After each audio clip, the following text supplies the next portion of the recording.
Capacity building and capability upgrade in a critical federal ministry like the Defense Ministry is a major determinant factor of its battle readiness to tackle insecurity. Let's get the facts and figures from Nigeria's Defense Minister. You're still watching the Minister's platform, and right away we're going to be speaking with the Honorable Minister of one of the very powerful and strategic federal ministries in the country, solely in charge of national security. We're talking about the Ministry of Defense. It's my pleasure to welcome the Honorable Minister of Defense, Major General Bashiru Salihi Magashi, retired. Honorable Minister of Defense, you're welcome, sir. We're quite glad to have you on the program. Thank you very much. Honorable Minister, your ministry is a very strategic one, and the principal task of the Defense Ministry is to provide policy directions of the government on all defense and security-related matters. So in the light of this, Minister, what is the defense policy thrust of the ministry and the Defense Ministry Master Plan of President Muhammadu Buhari-led government?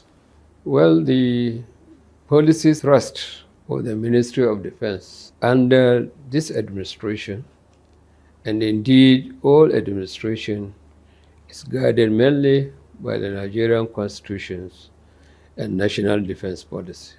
These documents clearly marked out the tasks for this ministry, particularly in those peculiar times in our national history.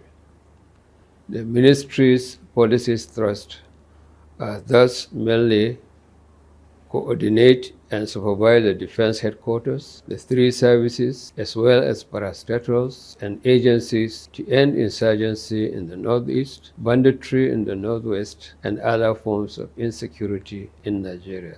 It is also to secure Nigeria territorial water and piracy in the Gulf of Guinea, protect Nigerian oil installations on shore and offshore, as well as develop and maintain central security database amongst all security agencies. Others are to develop an effective and functional defense industry, actively collaborate with the private sector to create a large number of well-paying jobs for Nigerian youth through defense industrial efforts and collaboration with other security agencies to ensure domestic security. Thank you very much, Honorable Minister. Well, how well has the Ministry of Defense, under your watch, been able to provide the much expected administrative and support services to actually help the armed forces to build and maintain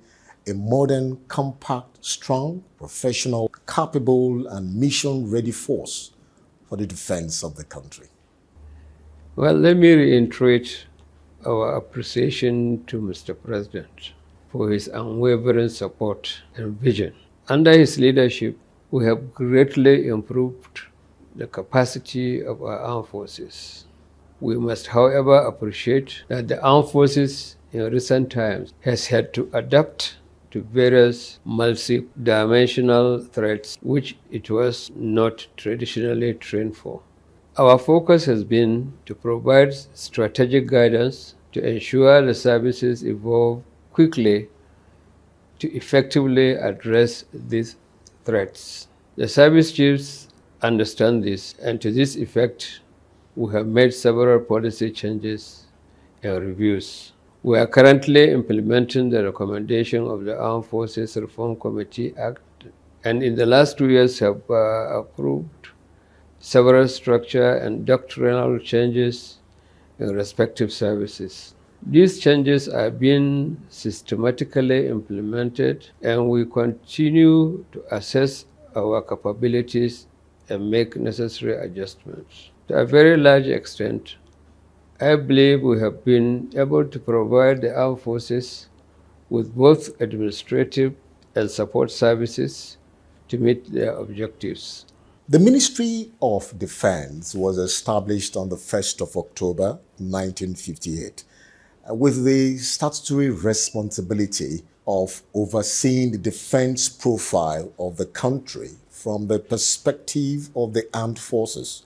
But considering the current security architecture of the country, how best has the ministry practically upheld that statutory responsibility? Well, the Ministry of Defense has played an important role in nation building, peace, and security since its establishment in 1958, with Sir Abubakar Tafawa Balewa as the first Minister of Defense. It is generally believed that the British left Nigeria with a bloodless legal transfer of power. However, as you are aware, the evolution of the modern day Nigeria that we see today was not smooth affair, particularly in the light of the current security challenges.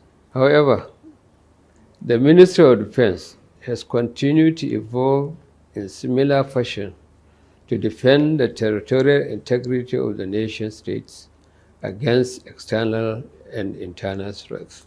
I will therefore say with all sense of humility that the Ministry of Defense has discharged its statutory responsibility satisfactorily. As you are all aware, internal security is presently the most serious challenges to our national security, with our armed forces currently battling communal and sectorial clashes, secessionist groups, militants, and other antisocial elements around the nation. In response to this, the Ministry of Defense, as the supervisory ministry of the armed forces, has continued to evolve new innovative solutions geared towards building capability and capacity of the armed forces through policy guidelines, platforms, and equipment acquisition. Also, training as well as logistics support, to mention just a few of them. Fantastic, Honorable Minister.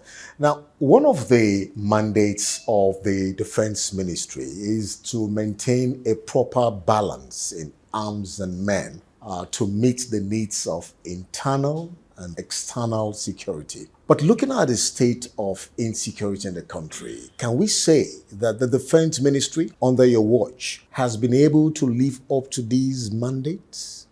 Military equipment and manpower are critical components of the armed forces in dealing with the prevailing security situation in the country. It is, however, important to note that the military equipments are either expendable or degradable and requires constant replacement or upgrade, particularly in the case of asymmetric warfare. Given these characteristics, it will be a wrong notion to presume that armed forces will be adequately equipped in total to deal with asymmetric warfare as we are currently facing in Nigeria until the security threat ceases to exist. But notwithstanding that, this administration has procured many modern military equipments and platforms in line with the current acquisition drive to boost the capacity and capability of our armed forces. Notably, for the Nigerian Army, this administration has procured several VT-4 main battle tanks, STI light-wheeled tanks, mines-resisting ambush protection vehicles, armor repair recovery vehicles, and minesweepers. Others are troops-carrying vehicles, ground radar surveillance equipment, advanced tactical geolocating location platform catcher, mortars, artillery weapons, as well as various caliber of guns and ammunition. Similarly, for the Nigerian Navy, we have acquired several offshore patrol boats, fast patrol boats, hydrographic survey ships, AW-139 helicopters, and various calibers of guns and ammunition. Also for the Nigerian Air Force, this administration have acquired Super Tucano aircraft, Augusta 109 and 137 helicopters, MY-35M helicopters, Super Mushat helicopters, several armed aerial vehicles, as well as various caliber of guns, bombs, and ammunition. I can confidently therefore say that the overall capability of the armed forces has been massively enhanced over the last 6 years, and we're gradually reaping the benefits of these improvements. Similarly, on the issue of manpower, the federal government has continuously improved the manpower intake and training of the armed forces to meet its manpower demands.